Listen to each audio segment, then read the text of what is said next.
My name is Isabella Martinez Walsh, and 3 months ago I thought I understood what family meant. I'm 31, an artist living in Portland, Oregon, and until my mother-in-law took a crowbar to my life's work while screaming about whose art really mattered, I believed that marriage meant joining a family that would support your dreams. The sound of canvas tearing and wood splintering still echoes in my mind, not because it broke me, but because it freed me from pretending that people who never saw my worth deserved access to my world. I met James Walsh 4 years ago at a coffee shop in the Pearl District.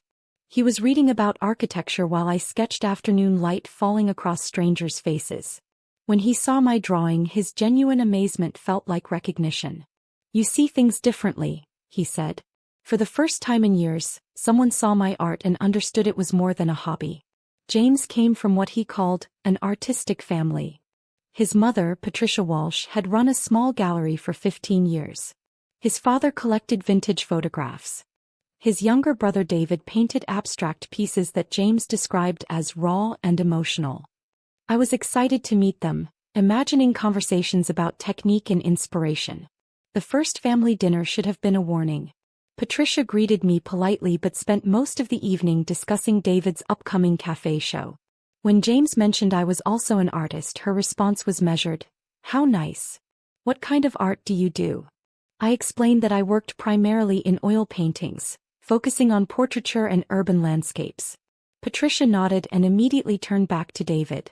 "Your brother's abstract work is so powerful. There's something about non-representational art that reaches deeper into the soul." The dismissal was subtle but clear. David's splashes of color reached the soul. My careful attention to human expression was apparently surface level. Over the next 2 years, as James and I grew closer and eventually married, his family's attitude remained consistently dismissive. They attended David's shows but were always busy when I had exhibitions. They bought David's paintings but never asked to see mine. When I won a regional portrait competition, Patricia's congratulations felt rehearsed. "How wonderful for you, dear." After we married, I needed a proper studio. My art had been gaining recognition. Steady sales through a downtown gallery, commissioned portraits, even a feature in Portland Monthly magazine. We found a converted warehouse space in southeast Portland with perfect northern exposure and high ceilings. "This is perfect for Isabella's studio," James told his parents during Sunday dinner. "She's been working out of our spare bedroom, but this will let her really expand." Patricia set down her fork carefully. "A whole studio seems like quite an expense for a hobby." A hobby. 2 years of marriage, dozens of sold paintings, magazine features, and she still saw my work as a hobby. "It's not a hobby, Mom," James defended me. "Isabella's a professional artist. She makes good money from her work." "Of course, dear," Patricia replied, but her tone suggested she was humoring us. Despite her disapproval, we signed the lease. I spent weeks setting up the studio and my work flourished in the new environment. I completed a series of urban portraits that captured Portland's diversity and energy. The gallery sold every piece within a month. I began getting commissions from collectors who specifically sought out my work. But success made Patricia's dismissal more pointed. When people mentioned my art at gatherings, she would change the subject to David's work. When I was featured in a prestigious downtown gallery show, she attended but spent the entire time discussing how David was preparing for something really significant. David, meanwhile, was struggling. His abstract work wasn't selling and the cafe shows were actually just coffee shop wall space. But in Patricia's narrative, David was the real artist facing challenges while I was somehow cheating by creating work people actually wanted to buy. The first direct challenge came last spring. David had been living at home using the garage as his workspace. Patricia decided he needed professional studio space to take his art to the next level. "Isabella's studio would be perfect for David," she announced during a family barbecue. "It has everything he needs." I laughed, thinking she was joking. "David's welcome to visit anytime, but it's my studio. I need the space for my work." Patricia's expression hardened. David is family. Surely family should support each other's artistic development. The conversation that followed was surreal. Patricia suggested I could share the studio with David, working around his schedule. When I pointed out that I had commissioned work and needed consistent access, she implied I was being selfish. "David's art is more experimental," she explained. "He needs room to explore. Your work is more Established. You could probably paint anywhere. Established. As if my years of developing technique made my work less deserving of proper space. James tried to mediate, suggesting David find his own studio nearby. But Patricia had fixated on my space specifically. Over the following weeks, the pressure intensified. Robert joined the campaign, mentioning how generous it would be for me to help David's career. Isabella doesn't understand what it's like to struggle as an artist, David said during one dinner. Everything comes easily to her. Everything came easily. 7 years of art school, 15 years of developing technique, countless rejections and slow career building. But because my work sold and his didn't, I was having it easy. The demands became more direct as summer progressed. Patricia began referring to David's future studio when talking about my space. She started bringing potential collectors to family gatherings and steering them toward David's work while avoiding mentions of mine. When I won a significant commission, portraits for a local law firm, Patricia's congratulations came with a suggestion. This success shows you don't really need that big studio anymore. You could work smaller and let David have the space. My success was being used as evidence that I should give up the resources that made it possible. The final confrontation came on a Saturday morning in late September. I was in my studio working on a complex portrait with a tight deadline, when I heard voices outside. Patricia's voice, sharp with authority. I don't care if she's working. This has gone on long enough. David's voice, whiny and entitled. She's had this space for over a year. It's my turn. I opened the door. Patricia stood there with David, both looking determined and guilty. What are you doing here? I asked. We need to talk, Patricia announced, pushing past me into the studio. The conversation that followed was manipulation disguised as family concern. Patricia had brought legal documents, papers that would transfer my studio lease to David. She'd researched the building's policies and discovered that with family signatures, the lease could be reassigned. David needs this space, she said, setting papers on my work table near my wet palette. Your art is doing well enough that you can afford somewhere else.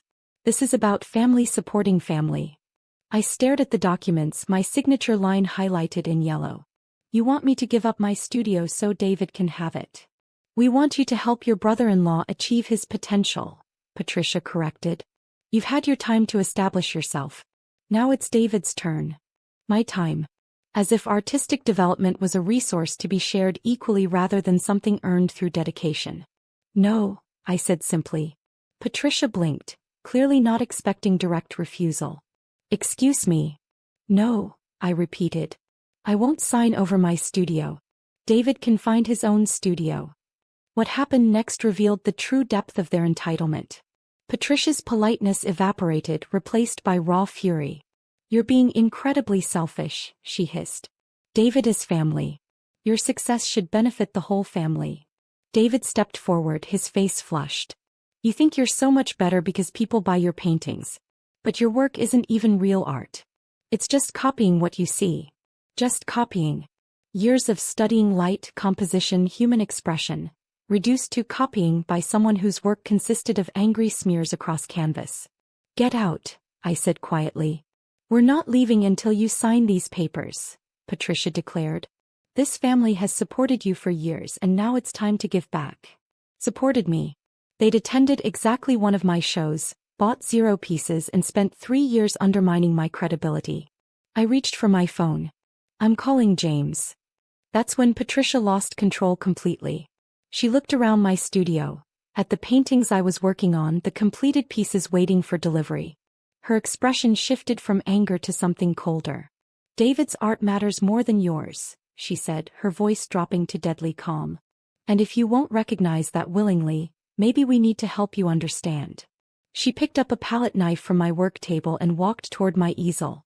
The palette knife sliced through the canvas I'd been working on, tearing the CEO's carefully rendered face from forehead to chin. The sound was like a physical blow. But she didn't stop there.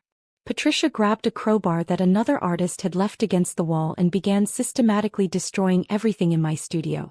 David's art matters more than yours, she screamed, smashing the crowbar into completed portraits waiting for pickup.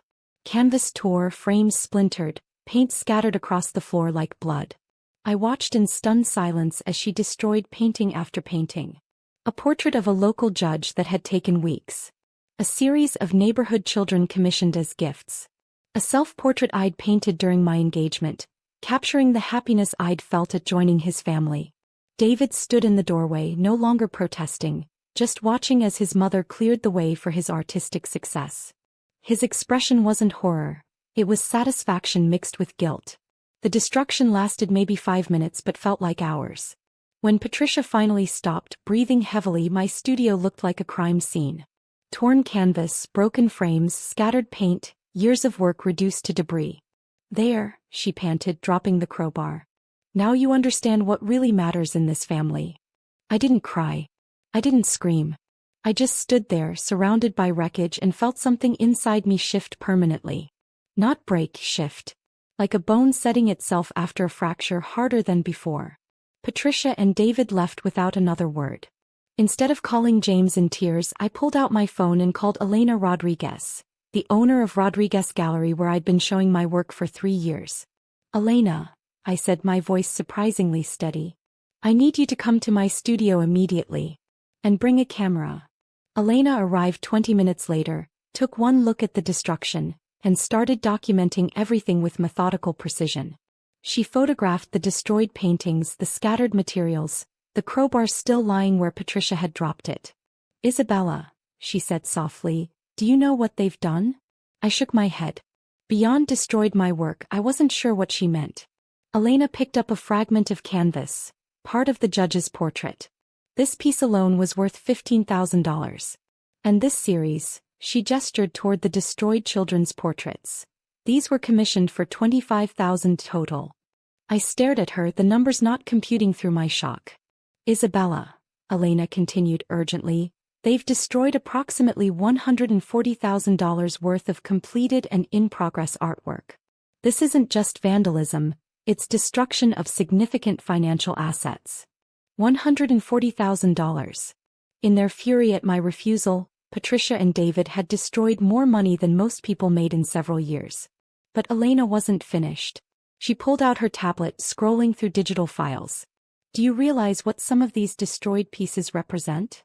She showed me images from my recent exhibition, the urban portrait series that had sold out completely. The collectors who bought from that series have been asking about similar pieces. There's a waiting list.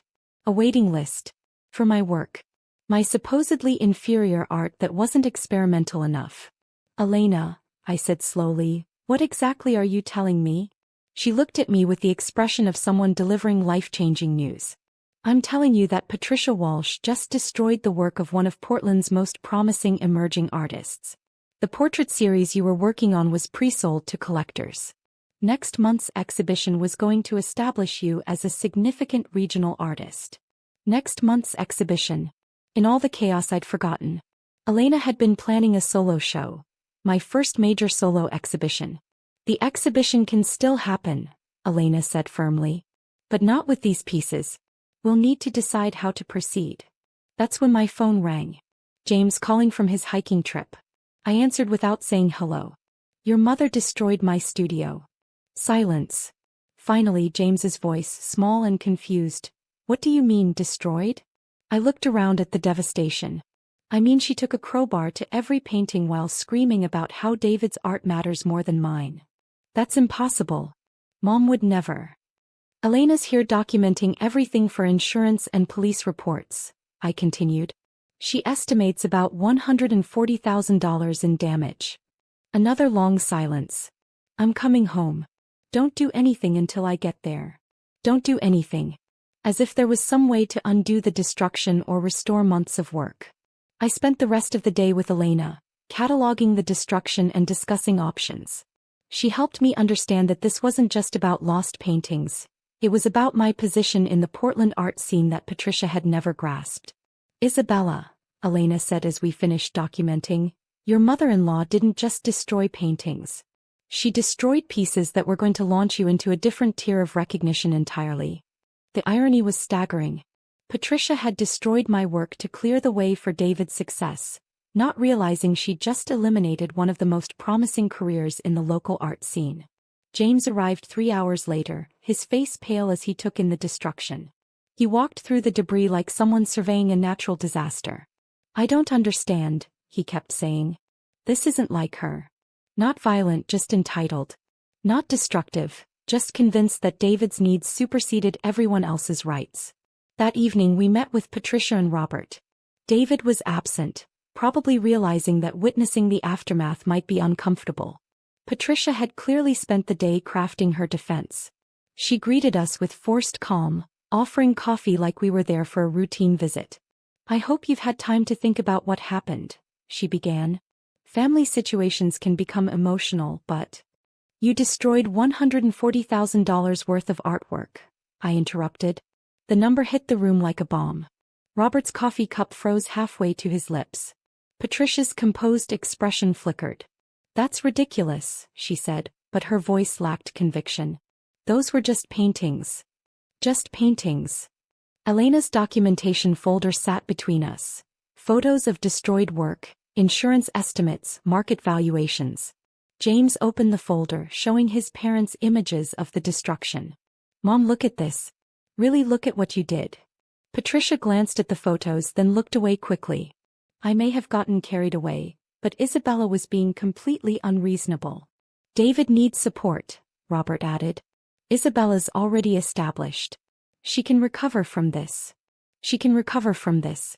As if destroying someone's life work was a minor setback. That's when I realized they would never understand. In their minds, I was still the daughter-in-law whose success came too easily, whose career was less valid than David's struggles. I'm filing police reports and insurance claims, I said calmly. Elena is helping me document everything for potential legal action. Patricia's composure finally cracked. You're going to sue us? Over some paintings. Some paintings. Even now, she couldn't acknowledge the magnitude of her actions. I'm going to hold you accountable for destroying my livelihood, I corrected. 3 months later, the consequences have become clear. The insurance investigation determined that Patricia's destruction constituted willful vandalism. Her homeowner's insurance won't cover the claims, leaving her personally liable for the full value. Elena postponed my solo exhibition but didn't cancel it. Instead, she's been working with me to create new pieces that incorporate the story of the destruction itself. The exhibition, now titled Reconstruction, opens next month and has already generated significant media attention. Collectors who had been interested before are now actively seeking pieces, partly because of the notoriety but mostly because Elena positioned me as an artist who emerged stronger from adversity. David never got my studio. The other artists in the building made it clear he wasn't welcome. He's back to working in his parents' garage, his experiments now competing with their legal bills. James and I are in counseling, working through the trauma of his family's betrayal. Some days I think we'll make it. Other days, the weight of knowing his mother destroyed years of my work feels too heavy to carry. But my art survives. Changed, evolved, marked by the experience but not destroyed by it. Patricia taught me something valuable about the difference between family that supports you and family that consumes you. She thought she was clearing the way for David's success. Instead, she revealed the true value of what she tried to destroy and gave me the freedom to build something even stronger. The crowbar is gone, but the art remains. Scarred, reconstructed, but undeniably mine.